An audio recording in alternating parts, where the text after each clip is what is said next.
तारीख तारीख पर तारीख तारीख पर तारीख तारीख पर तारीख मिलती रही है, लेकिन इंसाफ नहीं मिला मिलोड। मित्रांनो, राज्यातील सोयाबीन व कापूस उत्पादक शेतकरी बांधवांसोबत पण मागील काही दिवसापासून असंच काहीतरी होत असल्याचं दिसत आहे। राज्य सरकारने खरीप हंगाम 2023 मधील सोयाबीन व कापूस उत्पादक शेतकरी बांधवांना भावांतर योजनेअंतर्गत हेक्टरी 5,000 रुपयांपर्यंत अर्थसहाय्य जाहीर केलेले होते 2 हेक्टरच्या मर्यादेत। परंतु त्याच्या वाटपाची प्रतीक्षा शेतकरी बांधवांना बऱ्याच दिवसापासून आहे।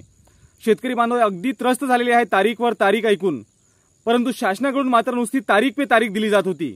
त्यातच आता कृषी विभागाने माहिती दिल्यानुसार दिनांक 29 सप्टेंबर 2024 रोजी मुंबई येथे राज्यस्तरीय कृषी पुरस्कार वितरण सोहळ्यादरम्यान सोयाबीन व कापूस अनुदान जमा केले जाईल अशी माहिती देण्यात आलेली होती। परंतु काल दिनांक 29 सप्टेंबर 2024 रोजी या कार्यक्रमात सुद्धा या अनुदानाचे वितरण करण्यात आले नाही। त्यामुळे शेतकरी बांधवांचा मोठा भ्रमनिरास या ठिकाणी झालेला आहे। अशातच आता याच कार्यक्रमात राज्याचे वित्तमंत्री तथा उपमुख्यमंत्री माननीय अजितदादा पवार यांनी आता एक नवीन तारीख दिलेली आहे। तर या नवीन तारखेनुसार आता राज्यातील जवळपास 65 लाख शेतकरी बांधवांच्या खात्यात एकूण 2,500 कोटी रुपयांचे जे अनुदान आहे ते आज दिनांक 30 सप्टेंबर 2024 रोजी पासून खात्यात जमा करण्यात येणार असल्याची माहिती राज्याचे वित्तमंत्री तथा उपमुख्यमंत्री माननीय अजितदादा पवार यांनी दिलेली आहे। पण 68 लाख शेतकऱ्यांच्याशी लिंक झालेल्यापैकी साधारण आपण 65 लाख शेतकऱ्यांना उद्या तुमच्या अकाउंटला डीबीटीला 2,500 कोटी रुपयाचं वाटप झालेलं असेल, हे देखील मी आजच्या निमित्तानं जाहीर करतो।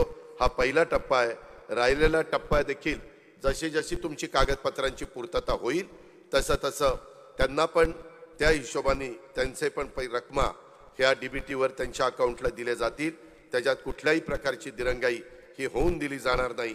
माझी तुम्हाला मित्रांनो आशा करूयात की शेतकरी बांधवांना आहे आज दिनांक 30 सप्टेंबर 2024 पासून या ठिकाणी हे अनुदान त्यांच्या खात्यात जमा व्हायला सुरुवात होऊन जाईल। कारण बऱ्याच दिवसापासून नुसती तारीखवर तारीख तारीख पे तारीख ऐकून शेतकरी बांधव सुद्धा त्रस्त झालेले आहेत, परंतु शासनाकडून अगदी हे काही जे अनुदान दिले जात आहे ते जमा केले जात नाही आहे। तर अशातच आता ही जी नवीन तारीख देण्यात आलेली आहे त्यामध्ये आता शासनाकडे सुद्धा पर्याय उपलब्ध नाही, कारण लवकरच आता राज्यात आचारसंहिता लागणार आहे। त्यामुळे शासकीय योजनांची अंमलबजावणी करण्यात अडचण येईल। त्यामुळे शासनाला सुद्धा तात्काळ हे पैसे शेतकरी बांधवांच्या खात्यात जमा करणे आवश्यक आहे। तर मित्रांनो, आज जर तुमच्या खात्यात हे पैसे जमा झाले तर कमेंट करून आम्हाला नक्की सांगा आणि हा व्हिडिओ जास्तीत जास्त शेतकरी बांधवांपर्यंत नक्की शेअर करा, कारण बऱ्याच शेतकरी बांधवांची केवायसी अजून राहिलेली आहे। केवायसी कशी करावी या संदर्भातील व्हिडिओ आपल्या चॅनलवर उपलब्ध आहे, तो व्हिडिओ पाहून तुम्ही केवायसी करू शकता।